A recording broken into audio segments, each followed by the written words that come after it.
오늘 하나님의 기름 부으심이라는 제목으로 하나님 말씀 전하도록 하겠습니다.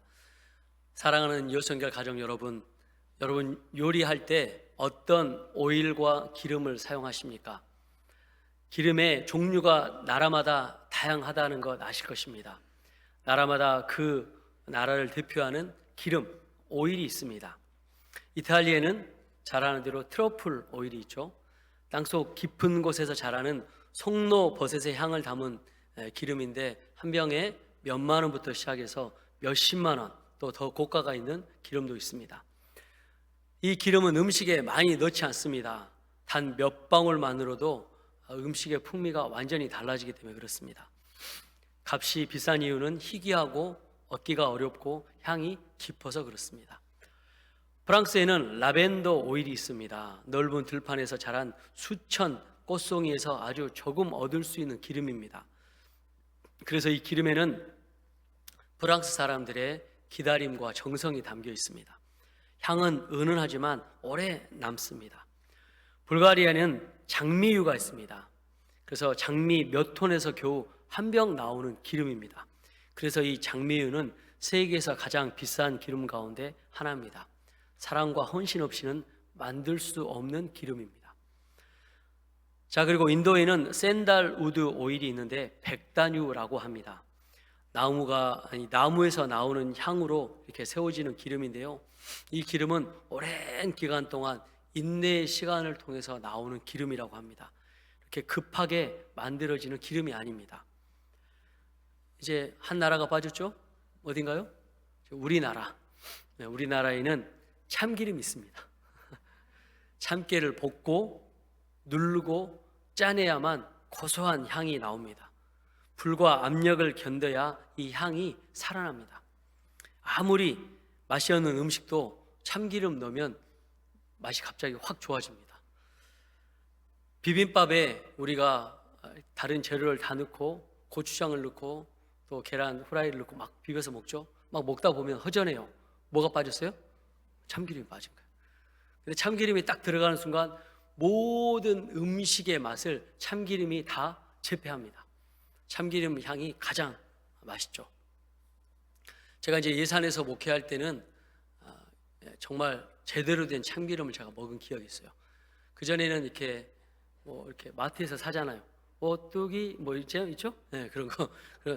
그냥 넣으면은 많이 넣어야 향이 날까 말까 하는 그런 참기름이거든요. 근데 제가 예산에서 목회할 때는 직접 참깨를 농사하셔서 말려서 그걸 이제 방앗간으로 가지고 가요. 그러면 방앗간에다가 갖다 놓고 맡기면 안 된대요. 왜 그런 줄 아세요? 짠 다음에 중국산하고 바꾼대요, 이렇게. 그래서 장로님이 농사를 지시는데 가서 기다리는 거예요. 내 참깨가 정말 제대로 짜져 있고 나이가 오는지. 그래서 한 2시간, 3시간을 거기서 기다린대요. 그러고 나서 이제 참기름이 쫙 나오면 그 한 병을 저에게 이제 가지고 오세요. 목사님 천 열매입니다. 가져오세요.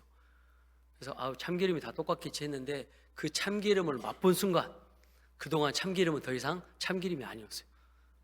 기가 막히더라고요. 그 향이 오래 갑니다. 고소함이 코에서 혀에서 입에서 쫙 향이 납니다. 앞에서 말한 트러플 오일, 라벤더 오일, 장미유, 백단유 다 넣고 음식 먹다가 참기름 딱 넣는 순간 참기름이 다 이길 것 같습니다. 이렇게 값진 기름에는 공통점이 있습니다.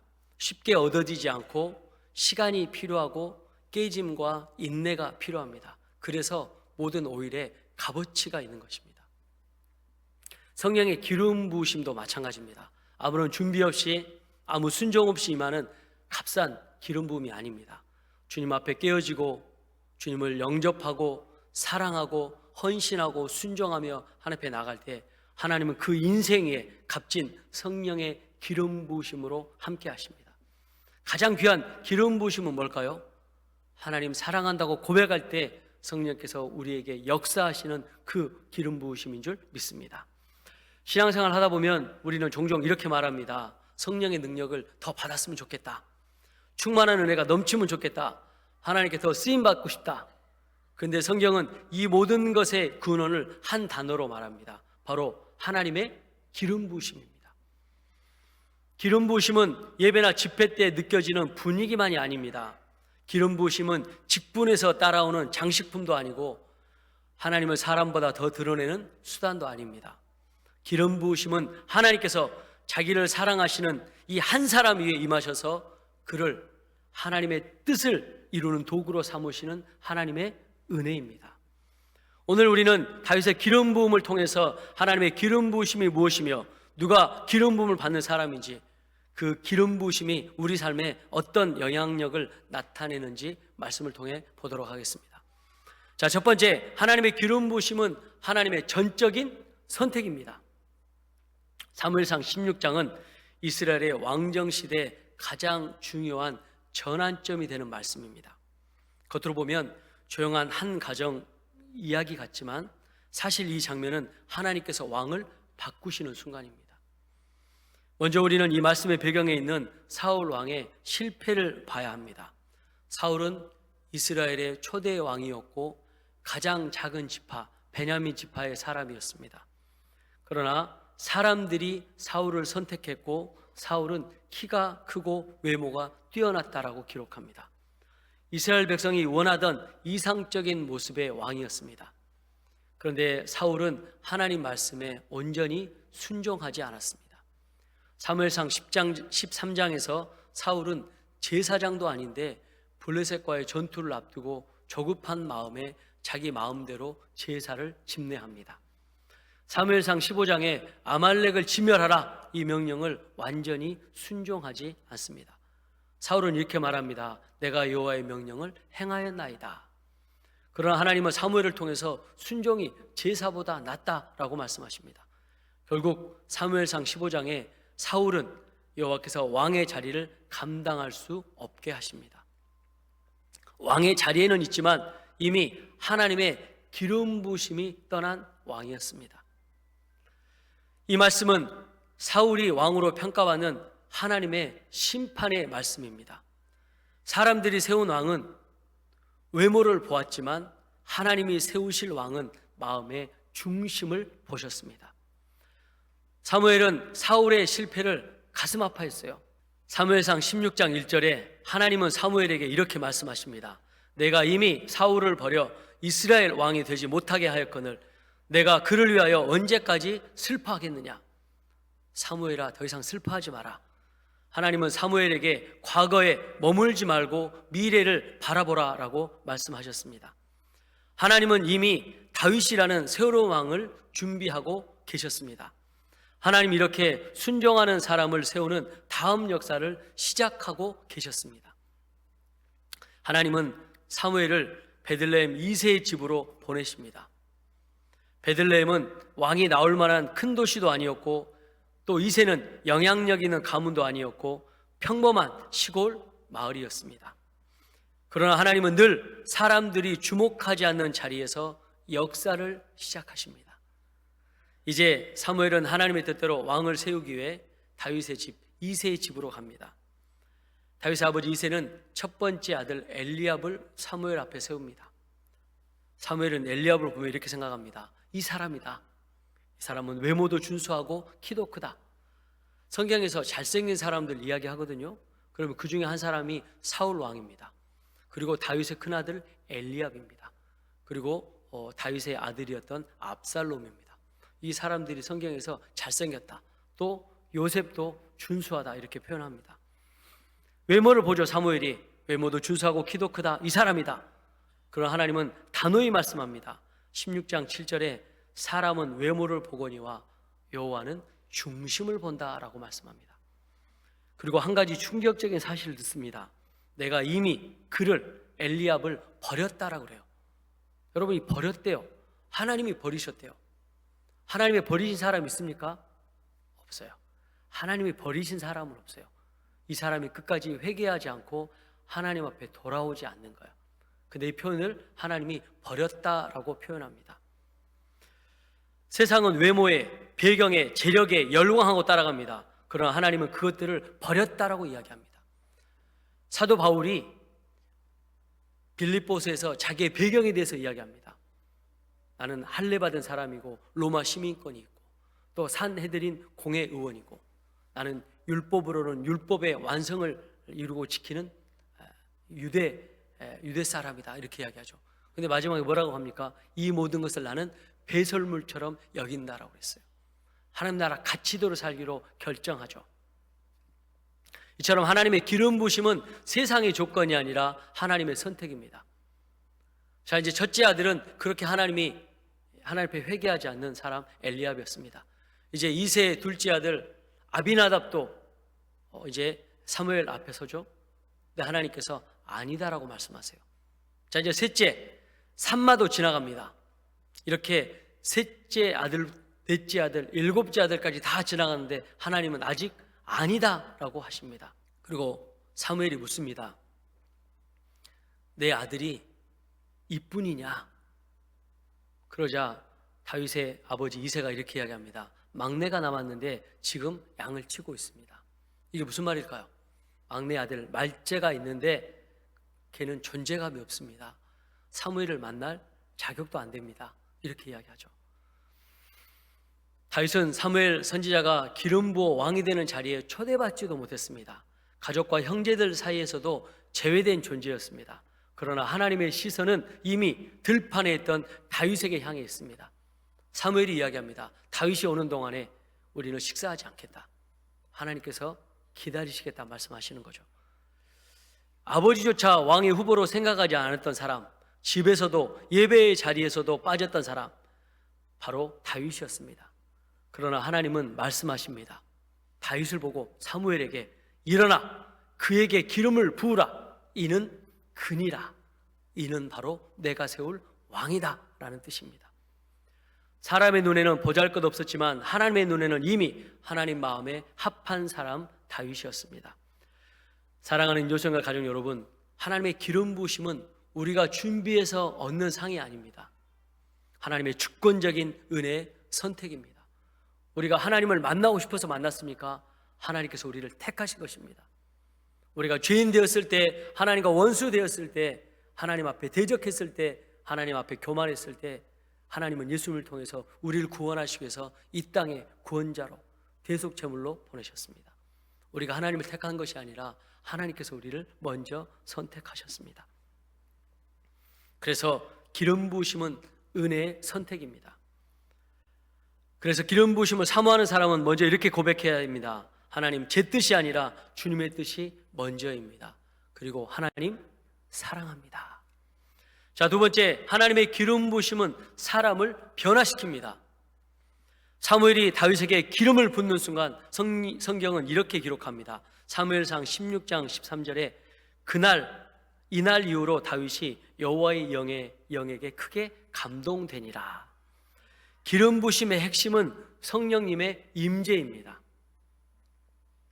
그러나 다윗은 기름 부음을 받은 그날 즉시 왕좌에 서지 않았습니다.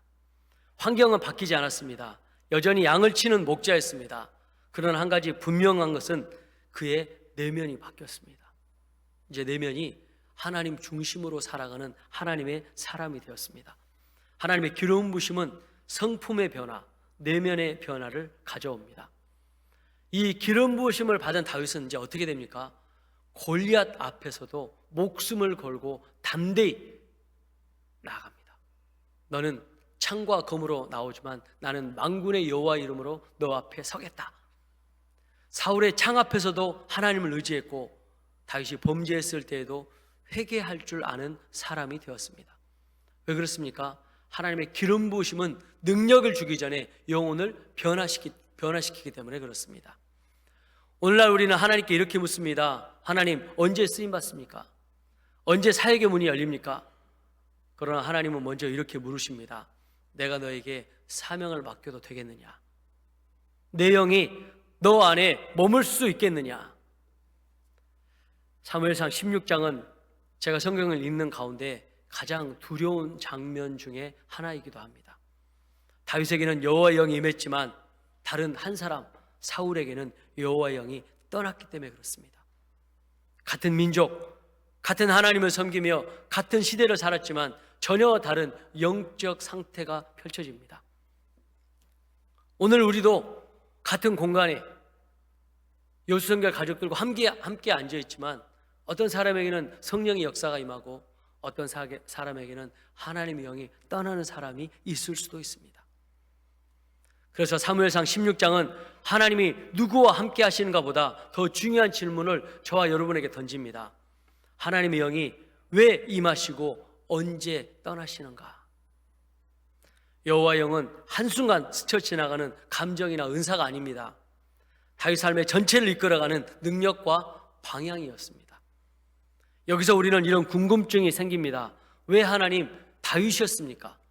왜 하나님 아무도 주목받지 않는 다윗을 선택하셨습니까? 다윗에게 기름 부으셨습니까? 다윗은 왕의 교육을 받은 사람도 아니고 전쟁 경험이 많은 장수도 아니고 사람들의 인정받는 위치에 있던 사람도 아니었습니다. 그리고 사울 왕의 아들 요나단은 믿음 있는 사람이고 훌륭한 사람이었어요. 제가 만약에 하나님이었다고 하면 저는 요나단에게 기름 부었을 수도 있었을 것 같아요. 그러나 하나님은 다윗의 중심, 곧 하나님을 사랑하고 경외하는 마음을 보셨습니다.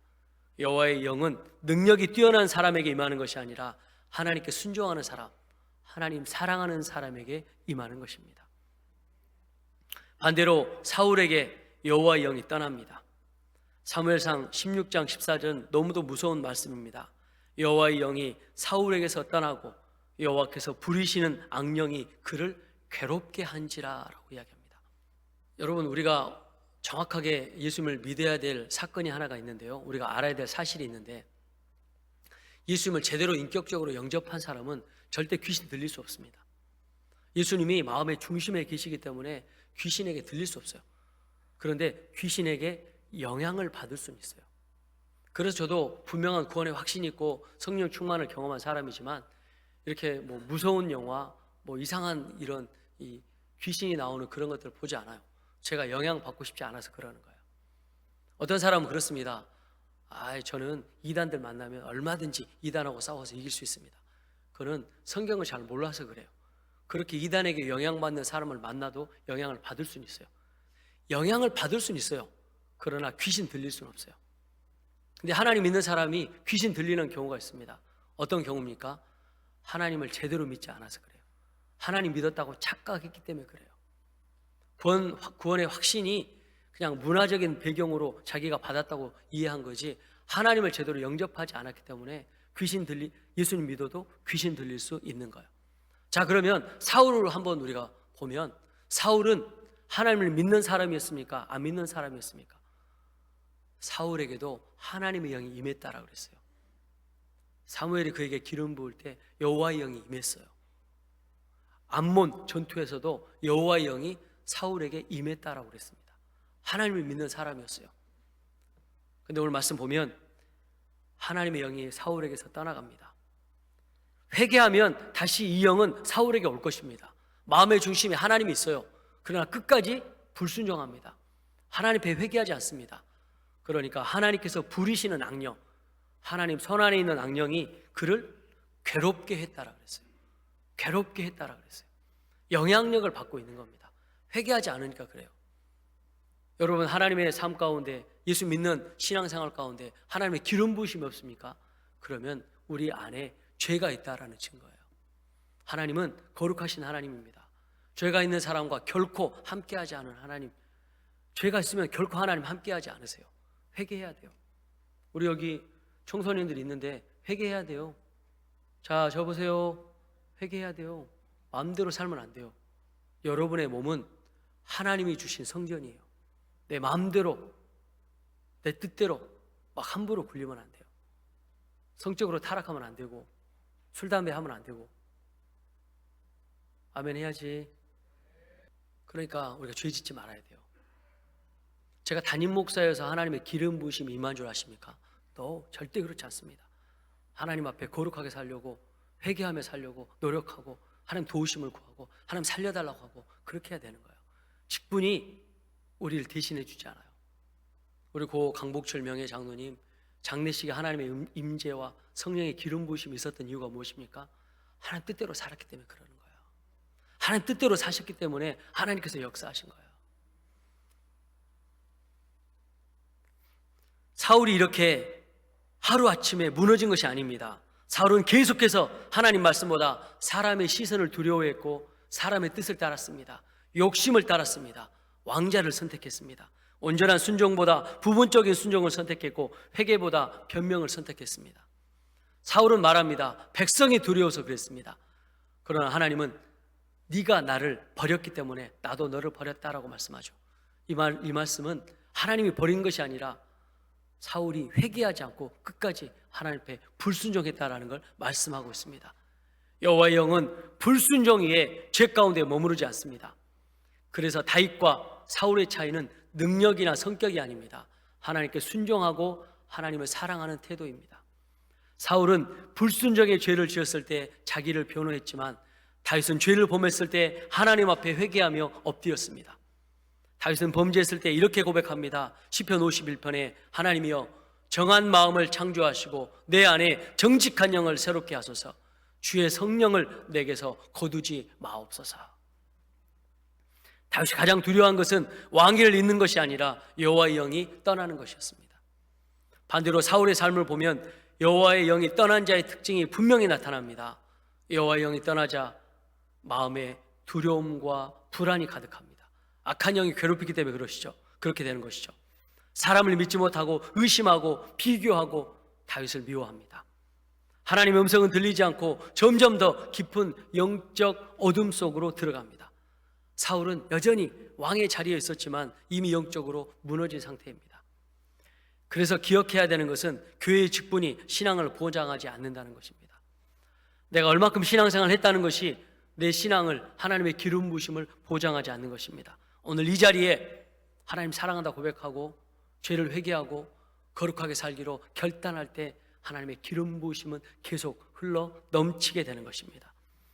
오늘도 우리는 선택의 자리에 서 있습니다.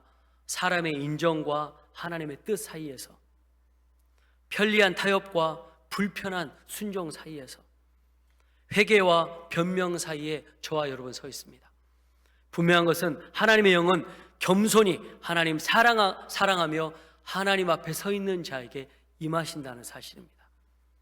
앞서 말씀드린 대로 다윗에게 임하신 여호와의 영은 즉시 다윗을 왕으로 세우지 않았습니다. 먼저 다윗을 변화시켰습니다. 그리고 광야에서 훈련시켰습니다. 반대로 사울에게서 떠난 여호와의 영도 그를 즉시 왕좌에서 끌어내지 않았습니다. 그러나 이미 하나님과의 동행은 끝났습니다. 사랑하는 요성의 가족 여러분, 그래서 우리가 구해야 할 것은 성공도 명예도 능력도 아닙니다. 주여 주의 영이 내게서 떠나지 않게 하소서. 이 기도를 믿음으로 하는 것이 하나님께 끝까지 쓰임받는 비결인 줄 믿습니다.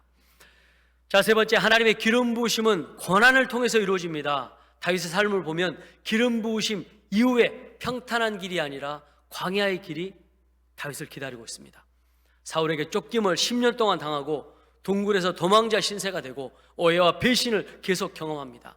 그가 왕이 되었을 때에도 압살롬에게, 사랑하는 아들 압살롬에게 반역을 당해서 죽음의 위기에 몰리기도 합니다.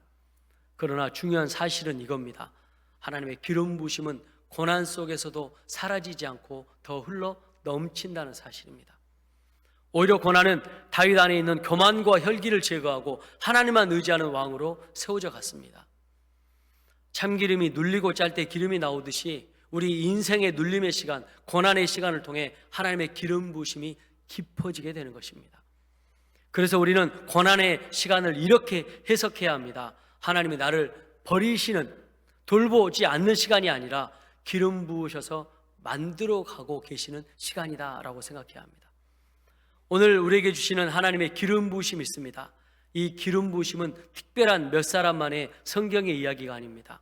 성경은 베드로전서 2장 9절에 너희는 택한 족속이요 왕같은 제사장이요 거룩한 나라라 라고 저와 여러분에게 말씀합니다. 이미 우리는 그리스도 안에서 기름 부음 받은 자들입니다. 중요한 것은 이것입니다. 하나님의 기름 부으심을 거룩함으로, 순종함으로, 사랑함으로 유지하는 것입니다. 매일 말씀과 기도로 하나님 앞에 서는 삶, 성령을 근심하게 하지 않는 삶, 겸손히 순종하며 하나님을 의지하는 믿음의 삶을 사는 것입니다. 이것이 이 땅에서 승리하며 하나님의 동행과 은혜를 날마다 경험하는 믿음의 삶, 하나님의 기름 부으심이 함께하는 삶입니다. 하나님의 기름 부으심은 한 번 임했다고 끝나지 않습니다. 날마다 하나님 앞에 머무는 삶, 하나님 사랑한다 고백하고 순종하는 그 자리에 하나님은 계속 기름 부어 주시는 것입니다. 사랑하는 요성의 가족 여러분, 오늘 하나님 우리에게 묻고 계십니다. 너는 무엇을 사랑하고 있느냐? 사람의 인정이냐? 나의 기름 부으심이냐? 오늘 이 시간 이렇게 기도하며 나가길 원합니다. 주님, 나의 드러남보다 하나님의 기름 부으심을 다윗처럼 사모하게 하소서. 성공보다 성령님과 동행을 선택하게 하소서. 내 삶이 위에 하나님의 영이 머무는 사람 다윗처럼 되게 하여 주시옵소서. 그럴 때 하나님께서 보이지 않는 곳에서도 충성된 사람으로 기름 부으심을 감당할 그릇으로 우리 모두 세우실 줄 믿습니다. 이런 하나님의 기름 부으심이 우리 사랑하는 요성의 가족들 또 예배하는 모든 분들 가운데 함께 하시길 주님 이름으로 축원합니다. 기도하겠습니다.